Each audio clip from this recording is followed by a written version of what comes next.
Hi friends, ఇది చూడండి కొత్త ఫిష్ క్యాచింగ్ టాయ్ అనమాట. ఇది వచ్చి మనకి ఇలా ఈ థ్రెడ్ లెంత్ పెట్టుకోవచ్చు, లేకపోతే లెంత్ తగ్గించుకోవచ్చు.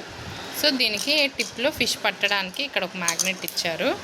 తర్వాత వీళ్ళు 4 ఇవి ఇచ్చారనమాట. ఇది వచ్చి see horse, red colour see horse. దీనికి టిప్పులో ఇక్కడ ఉంది మ్యాగ్నెట్. తర్వాత ఇది వచ్చి ఫిష్, దీనికి కూడా మౌత్ దగ్గర మ్యాగ్నెట్ ఉంది. తర్వాత ఇది వచ్చి ఆక్టోపస్కి కూడా ఇక్కడ ఉంది మ్యాగ్నెట్. తర్వాత ఇంకో ఫిష్, దీనికి కూడా ఇట్లా ఉందన్నమాట.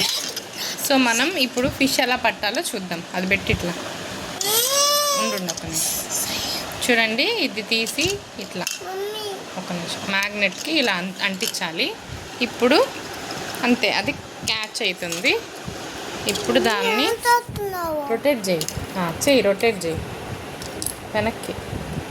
ఇప్పుడు చూడండి మనకి కానీ ఇలాగో అది అలా వచ్చేస్తుంది అనమాట. సో అది బాగుంది. ఇది నేను అన్లిమిటెడ్లో తీసుకున్నాను. సో మీరు కూడా ఒకసారి ట్రై చేయొచ్చు.